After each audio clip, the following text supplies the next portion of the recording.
Electoral bond मामले पर SBI को बड़ा झटका लगा है। सुप्रीम कोर्ट ने एसबीआई को 30 जून तक का वक्त दिए जाने की अर्जी को खारिज कर दिया है।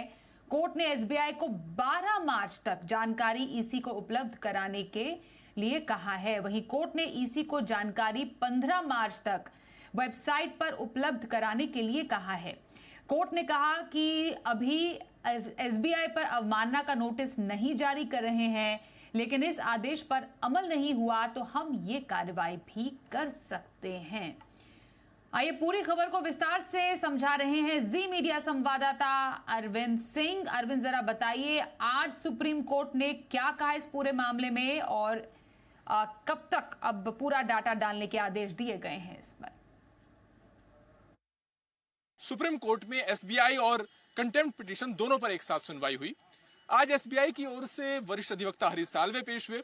हरीश साल्वे ने यह कहा कि इलेक्टोरल बॉन्ड खरीदने वाले की जानकारी और इसके साथ साथ राजनीतिक पार्टियां जिन्होंने इलेक्टोरल बॉन्ड को इनकैश किया है, ये दोनों जानकारियां अलग अलग जगह पर मौजूद हैं।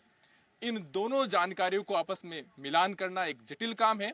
यानी इलेक्टोरल बॉन्ड को डिकोड करने के लिए जैसी जो जटिल प्रक्रिया है, इसके लिए हमें और वक्त चाहिए और यही वजह है कि एसबीआई 30 जून तक का वक्त कोर्ट से मांग रहा है।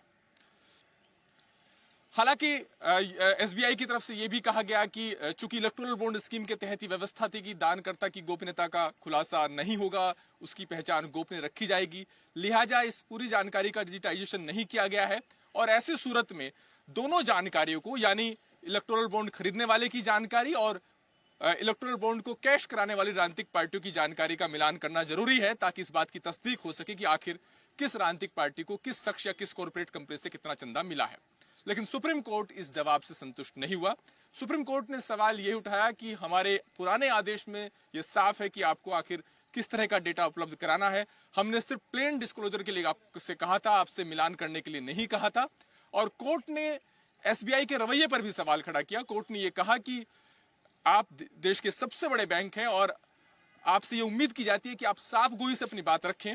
हमारा पुराना आदेश 15 फरवरी का है, आज 11 मार्च है, यानी 26 दिन का वक्त गुजर चुका है। लेकिन आपने आवेदन करते वक्त ये तो जरूर मांग की है कि हमें 30 जून का वक्त दे दिया जाए, लेकिन इस आवेदन में कहीं भी ये बात साफ नहीं की है कि आखिर पिछले 26 दिनों में आपने क्या काम किया है, पिछले 26 दिनों में आपने कितने आंकड़े जुटाए हैं, इस बात की कोई जानकारी आपकी तरफ से नहीं दी गई।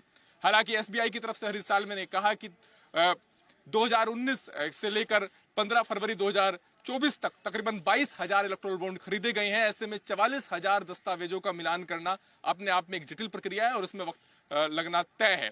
लेकिन कोर्ट इस जवाब से संतुष्ट नहीं हुआ और कोर्ट ने साफ किया कि जो जानकारी इलेक्टोरल बॉन्ड के बारे में एसबीआई को देनी थी पुराने आदेश के मुताबिक, वो जानकारी 12 मार्च तक एसबीआई को इलेक्शन कमीशन को देनी होगी। इलेक्शन कमीशन इस जानकारी को 15 मार्च तक अपनी वेबसाइट पर डालकर सार्वजनिक कर देगा।